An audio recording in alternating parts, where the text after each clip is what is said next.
Welcome back to all.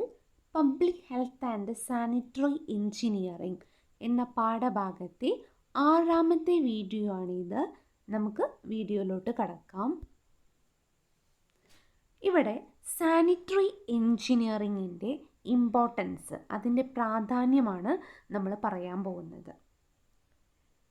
Okay, അപ്പം sanitary engineering എന്ന് പറയുന്നത് ഒരു സിറ്റിയുടെ വൃത്തി, അതിൻ്റെ ക്ലീനിനെസ്സിനെയാണ് സാനിറ്ററി എഞ്ചിനീയറിംഗ് എന്ന് പറയുന്നത്. അതാണ് ഒരു സിറ്റിയിലെ വൃത്തിയാണ് സാനിറ്ററി എഞ്ചിനീയറിംഗ് പ്രധാനമായി കൺസിഡർ ചെയ്യുന്നത്. ഓക്കെ, അപ്പം ഈ ഒരു പ്രൊജക്റ്റിൽ 4 സ്റ്റേജുകളാണ് ഉള്ളത്. ആദ്യത്തേത് കളക്ഷൻ, അതായത് നമ്മളെ നഗരങ്ങളിലൊക്കെയുള്ള വേസ്റ്റുകൾ കളക്ട് ചെയ്യാം. കൺവേയൻസ് പറഞ്ഞാൽ അത് ട്രാൻസ്പോർട്ട് ചെയ്യുക.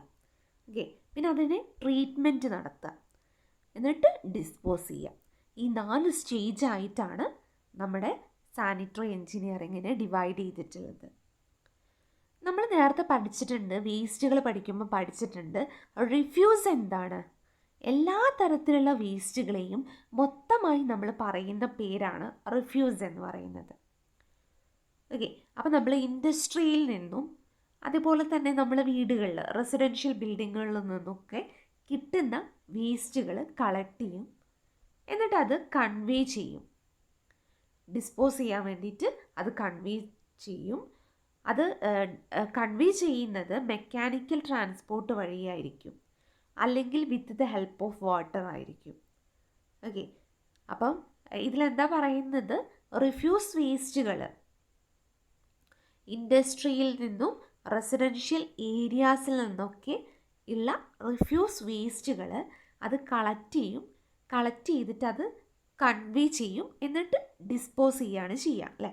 അപ്പം കൺവേ ചെയ്യുന്നത് മെക്കാനിക്കൽ ട്രാൻസ്പോർട്ടേഷൻ വഴിയായിരിക്കും. മെക്കാനിക്കൽ ട്രാൻസ്പോർട്ടേഷൻ എന്ന് പറഞ്ഞാൽ വെഹിക്കിൾ, അല്ലേ, വാഹനങ്ങൾ വഴിയായിരിക്കാം ട്രാൻസ്പോർട്ട് ചെയ്യുന്നത്. അല്ലെങ്കിൽ വാട്ടർ, വെള്ളത്തിൻ്റെ ഹെൽപ്പ് വഴിയും നമുക്ക് എന്ത് ചെയ്യാൻ പറ്റും? അതിന് ട്രാൻസ്പോർട്ട് ചെയ്യാൻ പറ്റും. എന്നിട്ട് ഫൈനലി എവിടെയാണ് എത്തുന്നത്? ഡിസ്പോസൽ സൈറ്റിൽ. ഓക്കെ, അപ്പം ഡിസ്പോസൽ സൈറ്റിൽ എത്തുന്നതിന് മുന്നേ അതിന് ട്രീറ്റ്മെൻറ്റ് നടത്തണം. അപ്പോൾ മാത്രമേ അത് അതിൻ്റെ ഹാംനെസ് കുറയുള്ളൂ. ഓക്കെ, ട്രീറ്റ്മെൻറ്റിന് ശേഷമാണ് നമ്മൾ പിന്നെ ഡിസ്പോസ് ചെയ്യുന്നത്. അപ്പോൾ എന്താണ് സാനിറ്ററി എഞ്ചിനീയറിങ്ങിൻ്റെ ഇമ്പോർട്ടൻസ് മനസ്സിലായല്ലോ. നമ്മൾ സാനിറ്ററി എഞ്ചിനീയറിംഗ് എന്ന് പറഞ്ഞാൽ ഒരു സിറ്റിയുടെ ക്ലീൻനെസ് ആണ്, വൃത്തിയാണ് അത് കൺസിഡർ ചെയ്യുന്നത്. 4 സ്റ്റേജുകളാണ്. കളക്ഷൻ, വേസ്റ്റുകൾ കളക്ട് ചെയ്യുക, എന്നിട്ട് അത് കൺവേ ചെയ്യുക, ട്രാൻസ്പോർട്ട് ചെയ്യുക. മെക്കാനിക്കൽ ട്രാൻസ്പോർട്ടേഷനും ഉണ്ട്, വാട്ടർ വഴിയും വെള്ളം വഴിയും ട്രാൻസ്പോർട്ട് ചെയ്യാൻ പറ്റും. പിന്നെ അതിനെ എന്ത് ചെയ്യുക? ഡിസ്പോസ് ചെയ്യുന്നതിന് മുന്നേ അതിൻ്റെ ഹാംനെസ് കുറയ്ക്കാൻ വേണ്ടി അതിനെ കുറച്ച് ട്രീറ്റ്മെൻറ്റ് നടത്തും, എന്നിട്ട് ഡിസ്പോസ് ചെയ്യും. ഇത്രയാണ് അതിൽ നടക്കുന്നത്.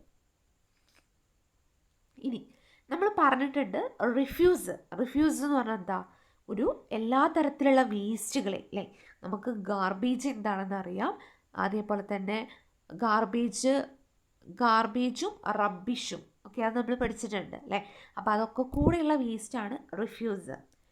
അപ്പോൾ ഡ്രൈ റിഫ്യൂസ് എന്ന് പറഞ്ഞാൽ എന്താണ്? നമുക്ക് അറിയാം, ഡ്രൈ എന്ന് പറഞ്ഞാൽ എന്താ? ഈർപ്പൊന്നും ഇല്ലാത്ത, അല്ലേ? അപ്പോൾ ഈർപ്പൊന്നും ഇല്ലാത്ത തരത്തിലുള്ള റിഫ്യൂസ് വേസ്റ്റുകൾ, അതാണ് ഇതുകൊണ്ട് ഉദ്ദേശിക്കുന്നത്. ഹൗസിൽ നിന്നും, വീടുകളിൽ നിന്നുള്ള റിഫ്യൂസ്, അതേപോലെ സ്ട്രീറ്റുകളിൽ നിന്നുള്ള റിഫ്യൂസ്, അതൊക്കെ ഇതിൽ ഉൾപ്പെടുന്നുണ്ട്. അപ്പം ഇത് 2 തരത്തിലാണുള്ളത്. ഓർഗാനിക് ഓർ കമ്പസ്റ്റബിൾ ഉണ്ട്, inorganic or mineral or non combustible. അങ്ങനെ 2 തരത്തിലാണ് ഡ്രൈ റിഫ്യൂസ് ഉള്ളത്. ഓർഗാനിക് ഓർ കമ്പസ്റ്റബിൾ ആണ് രണ്ടാമത്തേത്. ഇനോർഗാനിക് ഓർ നോൺ കമ്പസ്റ്റബിൾ, അതിന് മിനറൽസ് എന്നും പറയാറുണ്ട്. അങ്ങനെ 2 തരത്തിലാണ് ഡ്രൈ റിഫ്യൂസ് ഉള്ളത്. അതിൽ ആദ്യത്തേതാണ് organic or combustible refuse. Combustible എന്ന് പറഞ്ഞാൽ എന്താ? കത്തുന്നത്, അല്ലേ? അപ്പോൾ ഈ ഓർഗാനിക് ഡ്രൈ റിഫ്യൂസിൽ ഉൾപ്പെടുന്നത് ഏതൊക്കെയാണ്? ഈ ആനിമൽസ്, അതേപോലെ തന്നെ നമ്മളെ മൃഗങ്ങളിൽ നിന്നും പിന്നെ അതേപോലെ തന്നെ വെജിറ്റബിൾസിൽ നിന്നൊക്കെയുള്ള വേസ്റ്റുകളാണ്, ഡ്രൈ ആയിട്ടുള്ള വേസ്റ്റുകളാണ് ഓർഗാനിക് ഡ്രൈ റിഫ്യൂസിൽ ഉൾപ്പെടുന്നത്.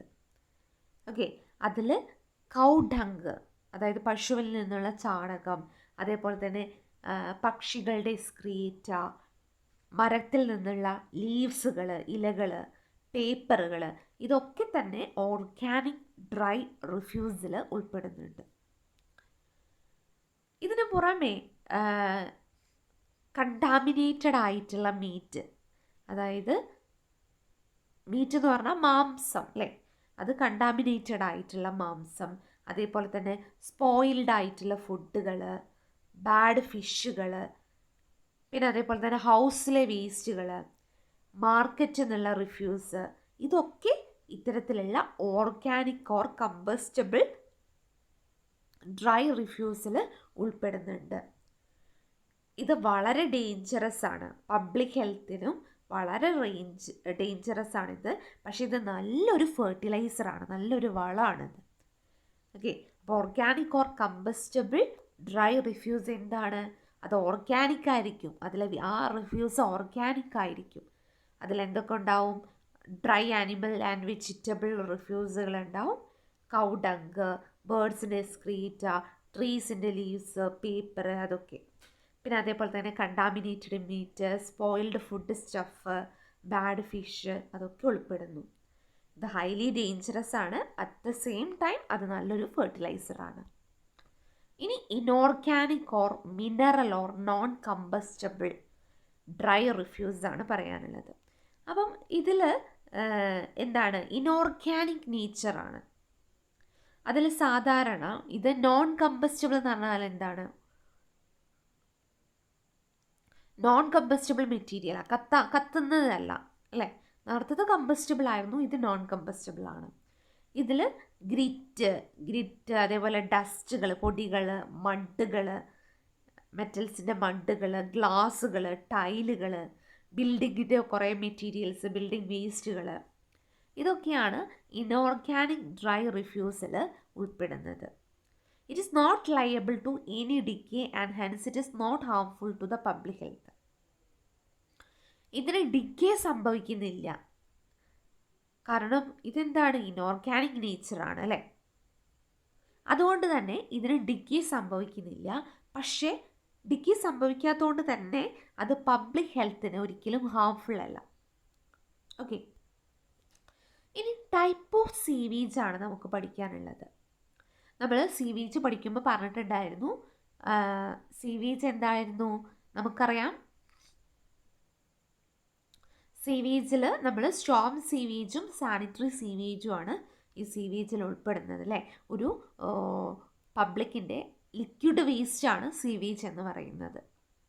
അതിലാദ്യത്തെ ഫ്രഷ് സീവീജ്, ഇത് റീസെൻ്റ് ആയിട്ട് ഉണ്ടായിട്ടുള്ള രൂപപ്പെട്ട സീവീജുകളാണ് ഫ്രഷ് സീവീജ്. ഇനി crude or raw sewage, treatment നടത്താത്ത അൺട്രീറ്റഡ് സീവീജിനെയാണ് ക്രൂഡ് ഓർ റോ സീവീജ് എന്ന് പറയുന്നത്. ഇനി അടുത്തത് dilute or weak sewage. It is a sewage containing small amount of suspended matter.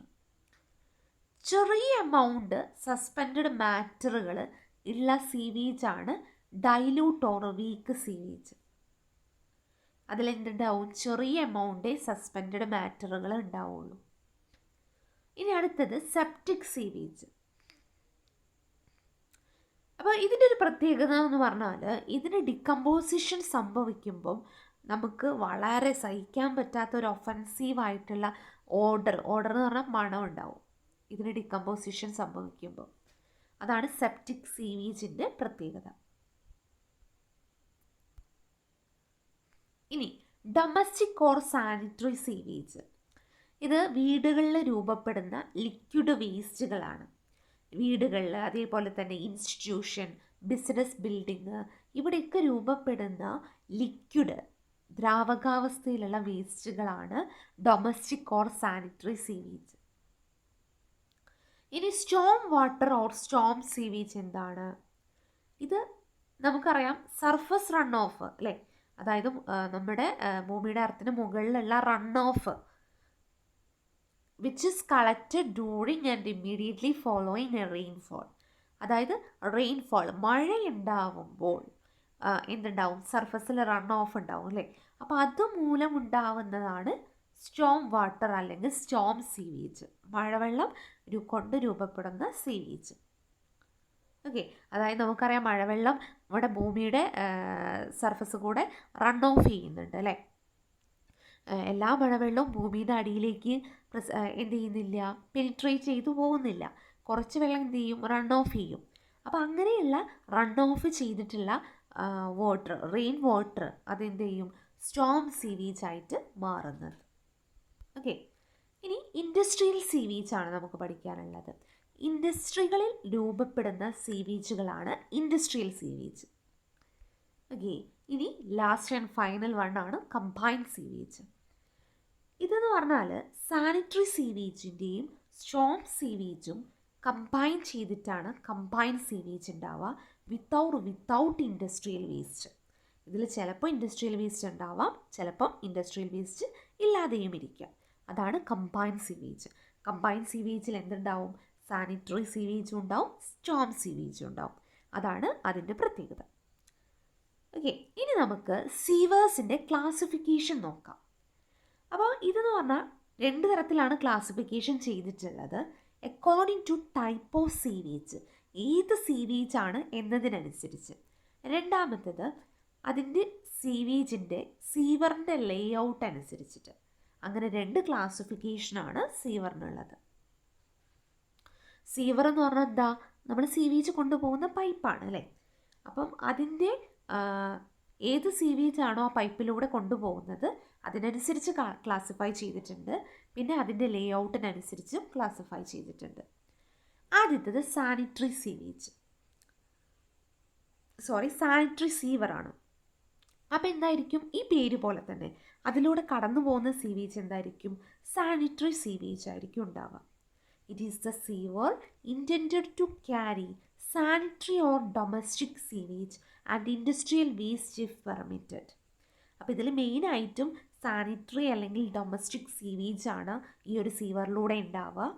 ഇപ്പം പെർമിറ്റ് ചെയ്യുകയാണെങ്കിൽ ചില സമയത്ത് ഇൻഡസ്ട്രിയൽ വേസ്റ്റുകളും ഉണ്ടാവാറുണ്ട്. ഇനി രണ്ടാമത്തേത് സ്റ്റോം സീവർ. ഇത് സ്റ്റോം വാട്ടർ മാത്രം കൊണ്ടുപോകുന്ന അല്ലെങ്കിൽ സ്റ്റോം സീവേജ് മാത്രം കൊണ്ടുപോകുന്ന സീവറാണ് സ്റ്റോം സീവർ. ഇനി ലാസ്റ്റ് വൺ കമ്പൈൻഡ് സീവർ. ഇവിടെ എന്തുണ്ടായിരിക്കും, ഡൊമസ്റ്റിക് സീവേജും അതേപോലെ തന്നെ സ്റ്റോം വാട്ടറും ഇൻഡസ്ട്രിയൽ സീവേജ് ഇതൊക്കെ കൂടെ കമ്പൈൻ ചെയ്ത് ഒരുമിച്ച് ഒരു പൈപ്പിലൂടെ പോവുകയാണെങ്കിൽ അതാണ് കമ്പൈൻഡ് സീവർ എന്ന് പറയുന്നത്. ഓക്കെ ഫ്രണ്ട്സ്, ഇത്രയാണ് നമ്മൾ ഈ ഒരു വീഡിയോയിൽ പ്രസൻറ്റ് ചെയ്യുന്നത്. Thank you for watching this video.